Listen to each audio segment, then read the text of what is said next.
Word problem को break करना और इक्वेशन बनाने का जो फॉर्मेट होता है वो एक्जैक्टली सेम होता है, ठीक है। सॉल्विंग में थोड़ा डिफरेंस आ सकता है, लेकिन इक्वेशन बनाने का जो पैटर्न है वो सेम ही रहेगा। तो आप लोग क्या करिएगा, इस वीडियो को बहुत ही अच्छे से और ध्यान से देखिए। एक बार में समझ में ना आए तो 2 बार देखिए, लेकिन हमें वर्ड प्रॉब्लम को इक्वेशन पे ब्रेक करना आना ही चाहिए। ये आपके लिए यूजफुल सिर्फ 10th बोर्ड के लिए नहीं है, उससे ज़्यादा ये बहुत ज़्यादा यूजफुल है आगे के हर एक एप्टीट्यूड टेस्ट के लिए। कोई भी एप्टीट्यूड टेस्ट होता है तो उनकी मेजर रिक्वायरमेंट होती है कि वो वर्ड प्रॉब्लम्स देते हैं और हम उनको उसका सॉल्यूशंस देते हैं। तो वो आप कहाँ से कर सकते हैं, क्लास 10th लीनियर इक्वेशंस। तो अभी आप लोग इसे स्टार्ट करते हैं। सबसे पहला वर्ड प्रॉब्लम जब हम सॉल्व करते हैं तो इसमें हमको क्या करना रहता है, कुछ टर्मिनोलॉजीज को पकड़ना रहता है। तो हम क्या करेंगे, आज एक स्पेशल टाइप के वर्ड प्रॉब्लम से डिस्कस करेंगे जिसमें सिर्फ एज के बारे में ही होगा। तो हमारे जितने भी क्वेश्चन अभी हम एनकाउंटर करेंगे वो पहले हम करेंगे एज से रिलेटेड वाले, और आज के वीडियो में हम दूसरा करेंगे फ्रैक्शन से रिलेटेड वाले। तो सबसे पहला क्वेश्चन करते हैं हम एज वाले। एज वाले वर्ड प्रॉब्लम पे क्या है कि आप कैसे करके वर्ड को पकड़ेंगे वो हम देखते हैं। सबसे पहला, जैसे अगर आज हम 10 साल के हो तो आज से 3 साल के बाद आप कितने साल के हो, 13 साल के होंगे। तो हमेशा आप कभी भी एजम्पशन करते हो तो एजम्पशन का बेसिस होना चाहिए प्रेजेंट एज। कभी भी एजम्पशन का बेसिस पास्ट नहीं होगा, फ्यूचर नहीं होगा, एजम्पशन का बेसिस होगा प्रेजेंट एज। तो प्रेजेंट एज अगर राम की अगर प्रेजेंट एज है 10 इयर्स का है राम अगर आज, और श्याम जो है वो अगर 12 साल का है, तो एट प्रेजेंट राम अगर 10 साल का है और श्याम अगर 12 इयर्स का है, तो आफ्टर 3 इयर्स 3 साल के बाद आप बताइए कि राम की एज क्या होगी। राम की एज क्या होगी, राम की एज 3 साल बढ़ चुकी रहेगी, तो वो क्या हो जाएगी 10 + 3 यानी 13 इयर्स का हो जाएगा राम। और श्याम क्या 12 साल का रह जाएगा, नहीं ना। तो श्याम कितने का होगा, आज अगर वो 2020 में श्याम अगर 12 साल का है तो 2023 में कितने का हो जाएगा 12 + 3, ये वैल्यू हो जाएगी उसकी 15। तो हमने यहाँ पर एक बहुत ही इंपॉर्टेंट चीज एज प्रॉब्लम के बारे में समझी, वो क्या है कि जब भी अगर आप एज को बढ़ा रहे हो तो आप दोनों वेरिएबल की बढ़ाओगे। अगर आप x की बढ़ा रहे हो तो y की भी बढ़ेगी, अगर आप x की घटा रहे हो तो y की भी घटेगी। फॉर एग्जाम्पल आफ्टर 3 इयर्स की जगह हम ये लिखते हैं 3 इयर्स अगो। अगर बात आती है 3 इयर्स अगो की, तो राम आज 10 साल का है, 3 साल पहले 2017 को कितने साल का था, वो था 7 साल का, और श्याम 3 साल पहले कितने साल का था, 9 साल का था।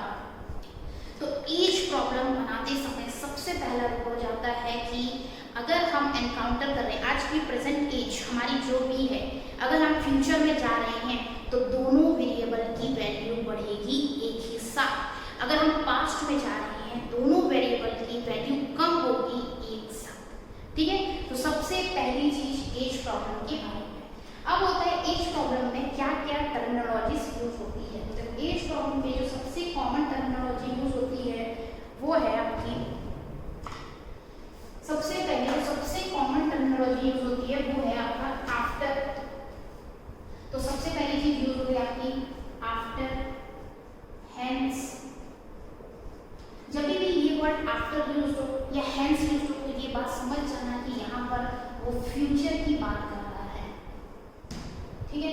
अगर कहीं पर लिखा है अगो, बिफोर, तो वो पास्ट की बात कर रहा है।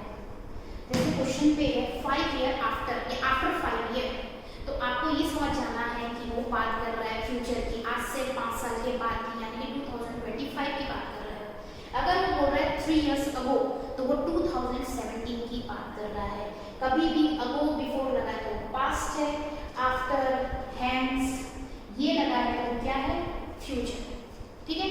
तो इन टर्मिनोलॉजीज को अपने को देखना है और इसके हिसाब से समझना है।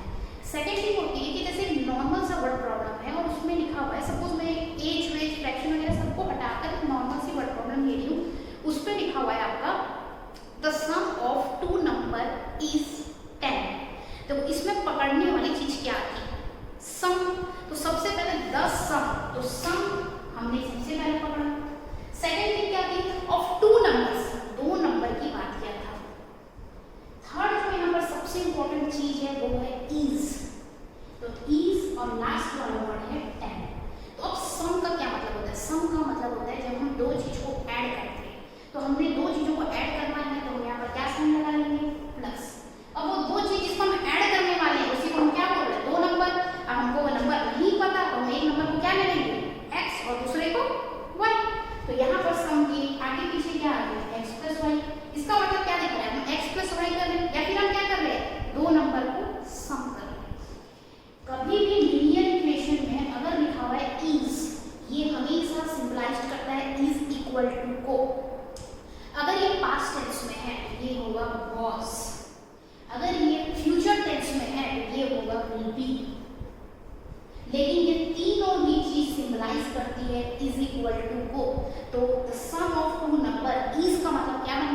इक्वल टू, तो यहाँ पर आ गया आपका इज इक्वल्स टू 10 और ये बन गया आपका इक्वेशन।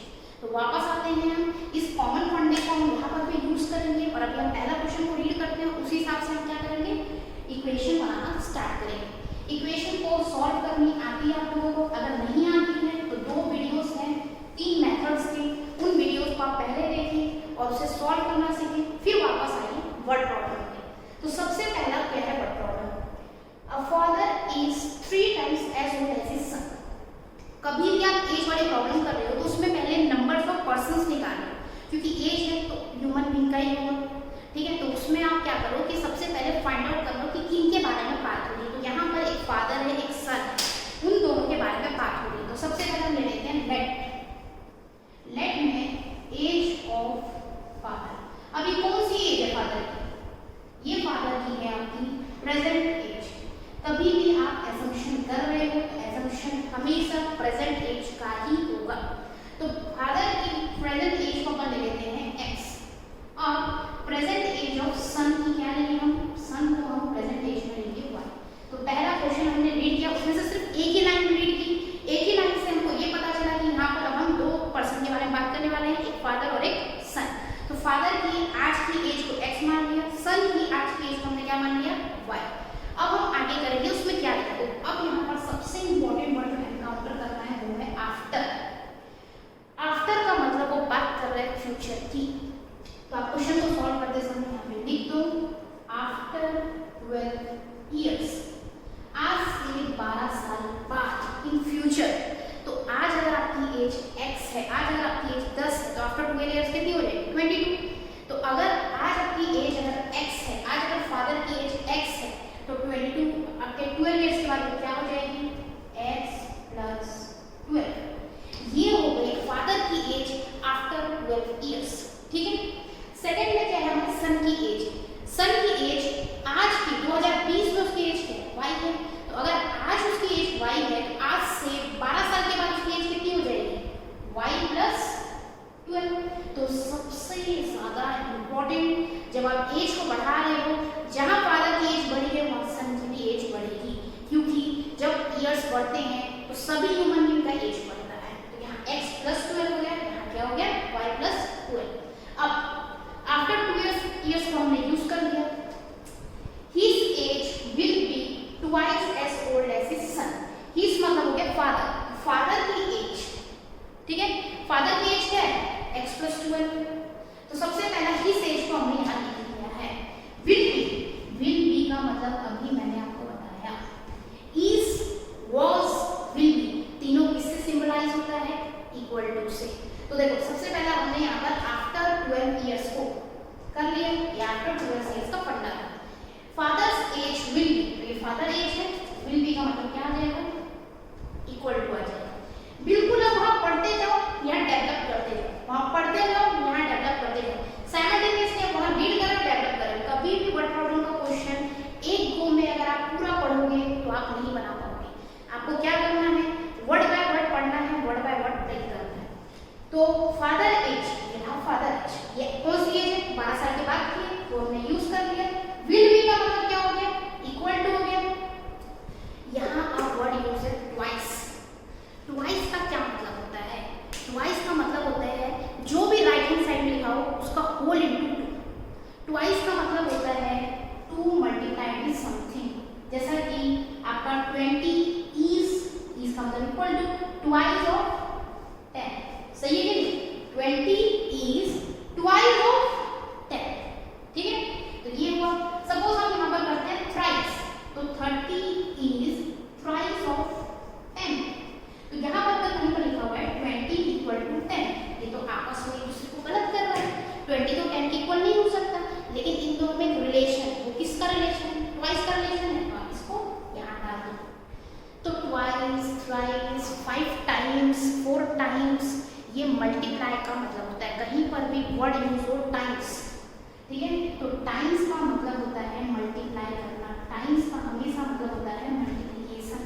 ट्वाइस का मतलब हो गया 2 टाइम्स, थ्राइस का मतलब हो गया 3 टाइम्स, 4 टाइम्स, 5 टाइम्स, वो हो गया मल्टीप्लिकेशन। और ये मल्टीप्लिकेशन हम करते किस में है, छोटे में करते हैं। हमेशा मल्टीप्लिकेशन किया जाता है छोटे में। जैसे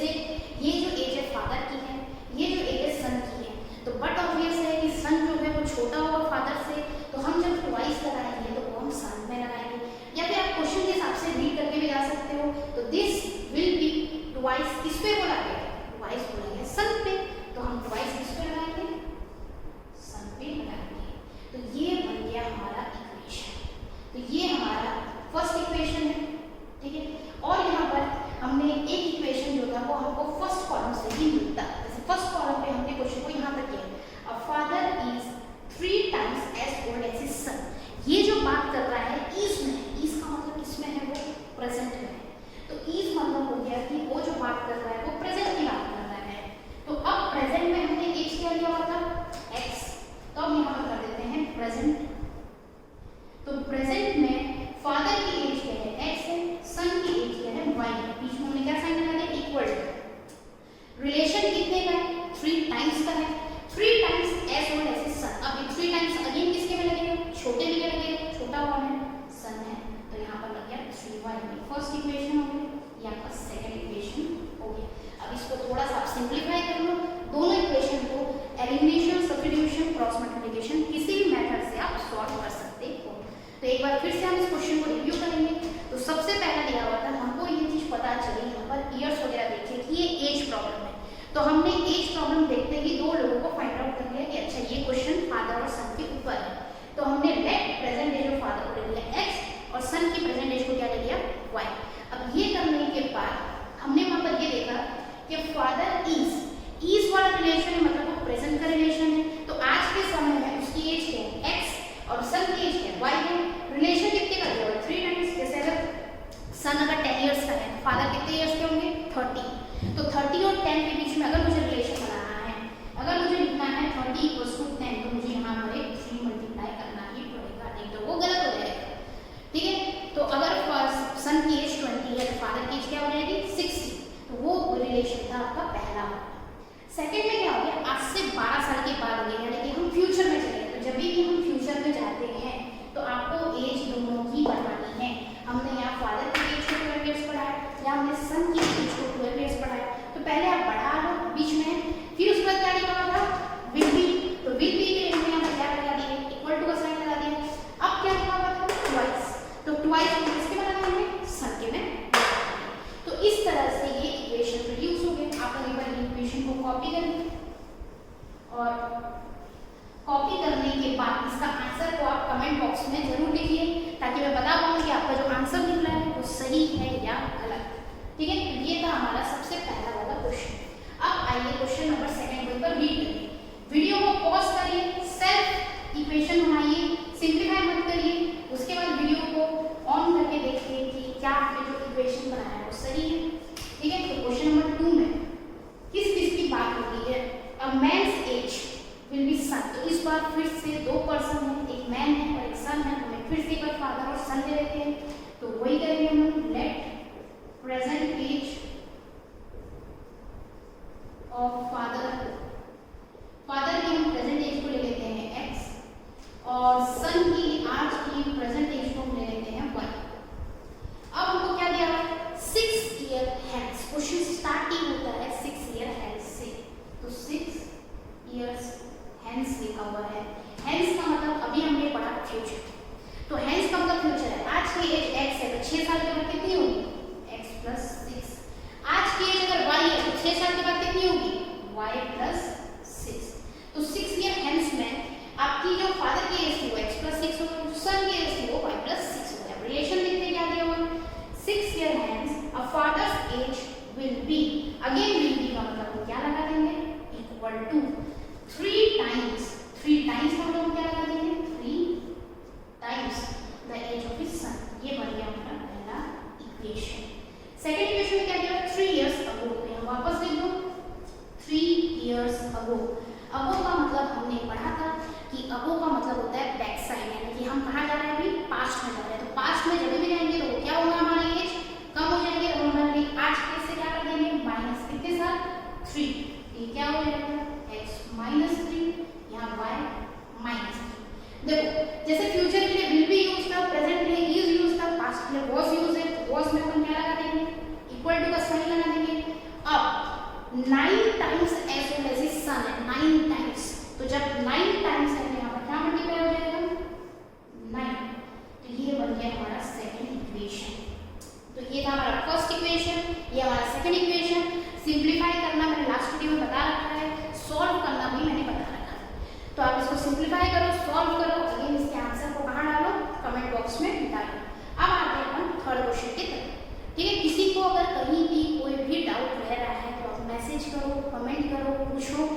कहाँ पर आपको प्रॉब्लम है। तो अब थर्ड क्वेश्चन की तरफ आते हैं। तो क्वेश्चन नंबर 3 है, आप इसको तब तक रीड करते रहो क्या लिखा हुआ है। तो रीड किया। अब देखो उस क्वेश्चन पे इस क्वेश्चन पे थोड़ा सा डिफरेंस है। सबसे पहले क्या दिया है, father's age is 3 times the sum of the age of his 2 children. इसका मतलब क्या है कि जैसे अगर आपके घर में आप लोग 2 सिबलिंग हो या राम और श्याम, राम की एज है 10, श्याम की एज है 5।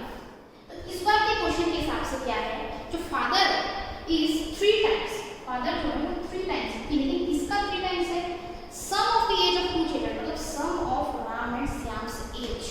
तो राम की एज 10, श्याम की एज 5, फादर जो है वो 3 × 15 आपका 45 इयर्स का है। अभी तक जो हमने क्वेश्चन देखा था इसमें क्या था, जो पहला वाला क्वेश्चन था उसमें आपको ट्वाइस का कंडीशन दिया था लेकिन चाइल्ड एक ही था। इसमें जो आपको कंडीशन दिया था इसमें भी एक ही था, लेकिन इसमें क्या किया है, हम प्रेजेंट एज ले रहे हैं लेकिन वो प्रेजेंट एज एक पर्सन का नहीं ले रहे हैं, 2 पर्सन का सम का ले रहे हैं। ठीक है, तो वेरिएबल यहाँ पर 2 ही आएंगे, एक वेरिएबल एक्स आएगा जो फादर को करेगा और दूसरा जो वेरिएबल है वाई आएगा, लेकिन वो चिल्ड्रन को नहीं करेगा, वो sum of the age of 2 children को करेगा। मतलब हम यहाँ पर इस क्वेश्चन में गलती से भी 2 चिल्ड्रन के लिए आप वाई और जेड मत ले लीजिएगा। हम यहाँ पर एक ही वेरिएबल लेंगे वाई, जो किसको डिनोट करेगा, वो करेगा sum of the age of 2 children. इसका मतलब ये है कि अगर आपसे कोई चाहते हो, अगर आप इस क्वेश्चन में ये चाहते हो कि मैं दोनों बच्चों का एज निकाल सकूं इंडिविजुअल, वो नहीं निकल सकता। इस क्वेश्चन में क्या निकल सकता है, फादर का एज निकल सकता है, sum of the age of 2 children निकल सकता है, इंडिविजुअल एज नहीं निकल सकता। इसीलिए देखो इस क्वेश्चन के लास्ट में उसने आपसे एज तो मांगी है लेकिन सिर्फ इसमें मांगी है, फादर की एज मांगी है। इस क्वेश्चन में देखो फाइंड देयर प्रेजेंट एज, मतलब इसमें उसको दोनों का एज चाहिए, फादर का भी चाहिए था, सन का भी। इसमें सिर्फ और सिर्फ फादर का ही एज चाहिए। ठीक है, तो इस क्वेश्चन को हम सॉल्व करेंगे। तो सबसे पहला हम क्या करेंगे, प्रेजेंट एज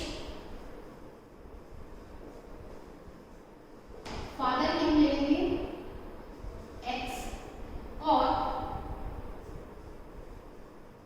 प्रेजेंट एज लेंगे, लेकिन present age of sum of 2 children. ठीक है, सम ऑफ 2 चिल्ड्रन का प्रेजेंट एज लेंगे हम इक्वल्स टू 1। तो हमने जो x लिया हुआ है वो फादर के प्रेजेंट एज को लिया हुआ है और जो y लिया हुआ है वो दोनों बच्चों की एज के सम को लिया हुआ है। आज की प्रेजेंट में अगर वो 10 साल का है एक बच्चा और दूसरा 5 का है, राम 10 साल का है, श्याम 5 का है, तो उस 15 को हमने y लिया है। ठीक है, अब एक बात है, इसमें सबसे अच्छा क्वेश्चन का ट्विस्ट है, राम आज 10 इयर्स का है, श्याम आज 5 इयर्स का है, तो दोनों का सम कितना हो गया, दोनों का सम हो गया 15 इयर्स।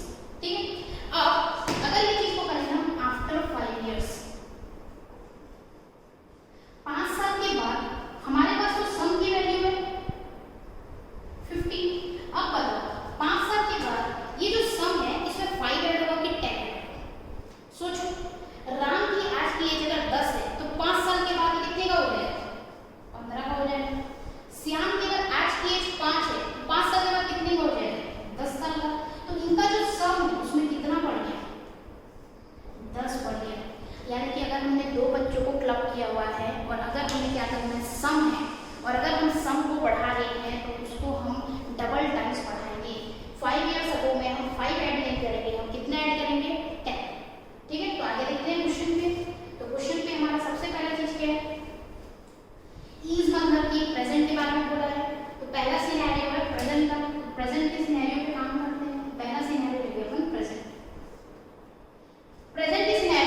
ये हमारी सेकंड इक्वेशन हो गई। इसको सिंप्लीफाई करके सॉल्व करने पे हमको x की वैल्यू आएगी जो हमको देगी फादर की एज, और जो y की वैल्यू आएगी वो हमको देगी sum of the age of the two children. हमको इंडिविजुअल वैल्यू नहीं मिल पाएगा, क्योंकि मैंने आपको एक कॉन्सेप्ट बताया था पहले वीडियो पे कि जब एक अननोन होता है तो एक इक्वेशन होता है, जब दो अननोन होता है तो दो इक्वेशन होता है, जब तीन अननोन होता है तो तीन इक्वेशन होता है।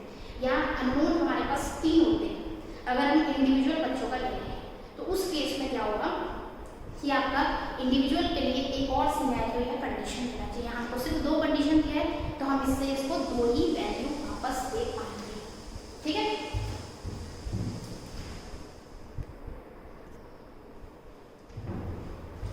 तो दो और क्वेश्चन है जिसको हम करेंगे। ये जो क्वेश्चन है आपका, ये आपके ऑप्शनल एक्सरसाइज एनसीईआरटी में है। लास्ट ईयर आप लोगों ने शायद ऑप्शनल एक्सरसाइज को थोड़ा बहुत नहीं भी बनाया होगा, बट इस year it is very compulsory कि हम एनसीईआरटी की पूरी ऑप्शनल एक्सरसाइज को सारे चैप्टर्स की बनाएं, ठीक है। तो ये जो क्वेश्चन है इसमें नंबर ऑफ वेरिएबल्स थोड़े से ज़्यादा हैं। तो पहला हम क्वेश्चन नंबर 4 करते हैं। क्वेश्चन नंबर 4 में देखो क्या दिया हुआ है, the age of two friend Annie and Biju differ by 2 years। तो यहाँ पर जो वर्ड है डिफर, डिफर का मतलब होता है डिफरेंस। एक फ्रेंड है अनी, दूसरा फ्रेंड है बीजू, दोनों की एज का डिफरेंस है 2 साल। जैसे कि राम की एज अगर 10 साल की है और श्याम की एज अगर 12 साल की है, तो दोनों की एज में डिफरेंस कितने साल का होगा, 2 साल का। कुछ वैसा ही वो वहाँ पर बताना चाह रहा है। अब हमको ये नहीं पता है कि राम बड़ा है या श्याम बड़ा है, या देखिए वहाँ पर अनी बड़ा है या बीजू बड़ा है। तो यहाँ पर देखो जैसे अगर आप राम माइनस श्याम करोगे तो आपको -2 वैल्यू आएगी, लेकिन अगर आप श्याम माइनस राम करोगे तो आपको +2 वैल्यू आएगी। तो पॉसिबिलिटी ये भी है कि वो -2 ऊपर, पॉसिबिलिटी ये भी है कि वो +2 ऊपर। तो हम दोनों पॉसिबिलिटी को लेते हुए क्या करेंगे, प्लस माइनस लिख देंगे। तो इस बार हम क्या करते हैं, वेरिएबल को एक्स वाई के टर्म्स में ज़्यादा का नहीं रखेंगे, सिर्फ अनी और बीजू का रखेंगे। तो सबसे पहले अनी की प्रेजेंट एज को हम ले लेते हैं एज एक्स, और बीजू की प्रेजेंट एज को हम ले लेते हैं एज वाई।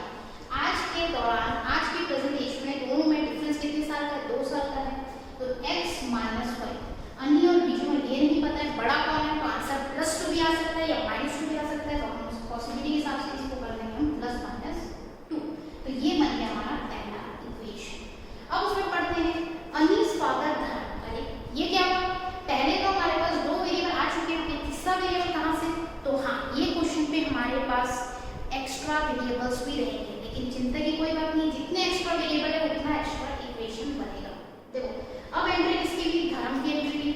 ये बता दिया कि अनी के फादर है धर्म, यानी कि उससे बड़े, is twice as old as Annie. तो धर्म का हम डी ही रखते हैं, तो धर्म का डी ले लिया हमने। धर्म की प्रेजेंट एज को हम ले लेते हैं डी, तो धर्म पी एज, प्रेजेंट एज को हम ले लेंगे डी, ताकि कंफ्यूजन ना हो।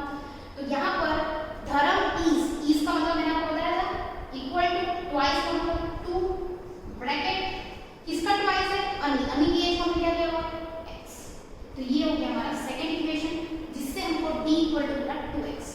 थर्ड वन को क्या दिया हुआ है, Biju is twice as old as sister Kathy. अब यहाँ पर एक और कैरेक्टर की एंट्री हो गई कैथी की। तो कैथी की प्रेजेंट एज को हम ले लेते हैं एज c। अब कैथी जो है वो किससे छोटी है, बीजू से छोटी है। तो बीजू का मतलब क्या हो गया, बीजू मतलब हो गया y, इज मतलब हो गया equal to twice as old as मतलब 2 इनटू कैथी का मतलब हो गया c। या फिर मैं इसको क्या लिख सकती हूँ, अगर मैं इसको सब्स्टिट्यूट करूंगी तो c को उसमें क्या लिख सकती हूँ, y/2। तो ये हो गया मेरा थर्ड इक्वेशन। हमने इसको क्या किया, ट्रांसपोज कर दिया, तो c को हो गया y/2। तो ये वाली लाइन कंप्लीट हो गई। अब यहाँ से the age of Kathy and Dharam differ by 30 years। देखो अनी और बीजू के बीच में हमको एक कंफ्यूजन था कि अनी बड़ा है बीजू बड़ा है, लेकिन धर्म और कैथी के बीच में नहीं, क्योंकि अनी के फादर है धर्म और बीजू की छोटी बहन है कैथी। तो फॉर श्योर धर्म जो है वो बड़े हैं किससे, कैथी से। तो हम डायरेक्टली d माइनस c कर देंगे, धर्म माइनस कैथी, कैथी क्या हो जाएगा आपका 30। अब d की वैल्यू किसके साथ इक्वल है, 2x के साथ इक्वल है। तो d की जगह हम किसको रिप्लेस कर देंगे, 2x को माइनस लगा देंगे।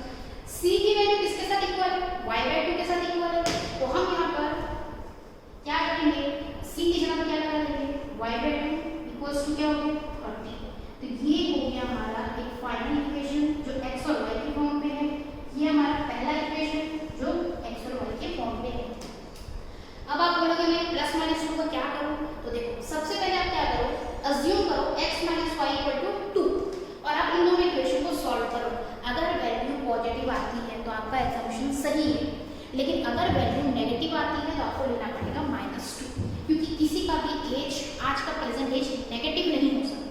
तो इस क्वेश्चन पे x और y की वैल्यू नेगेटिव नहीं आ सकती। तो first go with +2, then if your answer is coming as negative then go with -2। तो ये दोनों आपका फाइनल इक्वेशन है। इसको सॉल्व करने के बाद x और y की वैल्यू आएगी, उनकी वैल्यू पूछा हुआ है। सपोज अगर वो चारों की भी वैल्यू पूछता तो यहाँ प्लेस कर देता, तो धर्म की मिल जाती, यहाँ प्लेस कर देता तो कैथी की भी एज मिल जाती। तो इस क्वेश्चन पे 4 वेरिएबल्स हैं, 4 डिफरेंट वेरिएबल हैं और उसके लिए इक्वेशन भी 4 है, इसीलिए हम इंडिविजुअली हर एक वेरिएबल की वैल्यू को फाइंड कर सकते हैं। तो बस क्वेश्चन लेंथी है लेकिन है बहुत इजी। अब लास्ट क्वेश्चन एज प्रॉब्लम का, इसके बाद डिस्क्रिप्शन पे मैं आपको एक इमेज दूंगी जिसमें 13 क्वेश्चंस होंगे। वो 13 क्वेश्चंस को आपको सॉल्व करना है। हर एक क्वेश्चन को सॉल्व करने के बाद आप बहुत ही क्लियर हो जाओगे problem what problem based on edges के साथ। तो लास्ट क्वेश्चन हो गया हमारा एज वाला। अब उस क्वेश्चन पे क्या लिखा हुआ है 2 इयर्स अगो। तो अभी तक आप लोग एक्वाइंटेड हुए होंगे क्वेश्चन के साथ। डायरेक्टली हम लिखते हैं 2 इयर्स अगो। पर्सन कौन कौन है वहाँ पर, एक सलीम है और एक डॉटर है। तो सलीम के प्रेजेंट एज को हमने लेते हैं x, let the present of Salim be x and let the present age of daughter be y। अब सलीम वॉज, तो ये पास्ट की बात हो रही है, तो सबसे पहले तो हम पास्ट के सिनेरियो को करेंगे। कभी भी आप हड़बड़ी मत करिए। यहाँ पर लिखा हुआ है 2 इयर्स अगो, तो पहले यहाँ पर दोनों में अपडेट करिए। 2 इयर्स अगो मतलब सलीम की एज हो गई x-2, डॉटर की एज हो गई y-2। अब वो क्या बोल रहा है, वॉज का मतलब हम क्या ले लेंगे इक्वल्स टू का साइन, इज का मतलब भी इक्वल टू का साइन, विल बी का मतलब भी इक्वल टू का sign. Thrice as old as his daughter, तो ये थ्राइस कर दिया और ये ब्रैकेट क्लोज हो गया।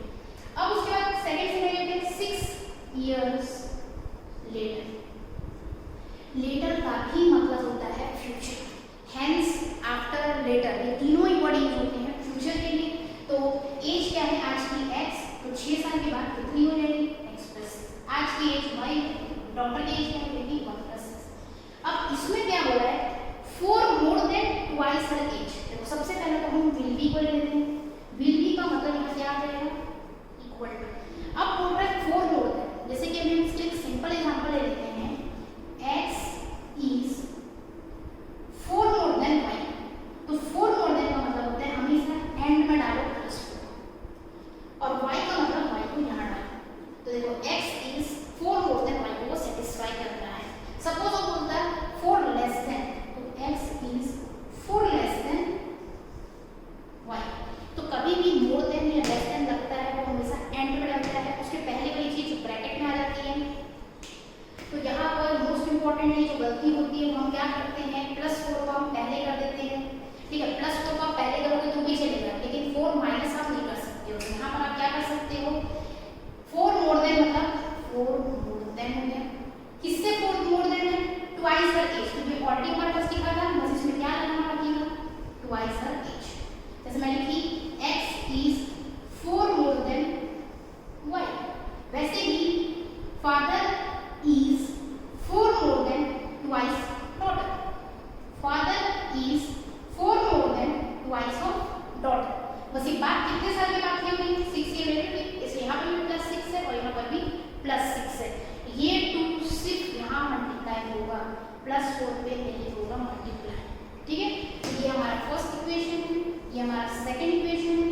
दोनों को हम सिंप्लीफाई करके सॉल्व करेंगे तो हमको दोनों की क्या आएगी, प्रेजेंट एज आ जाएगी। तो ये थे प्रॉब्लम रिलेटेड टू एजेस। अब हम कुछ और प्रॉब्लम्स देखेंगे रिलेटेड टू फ्रैक्शन।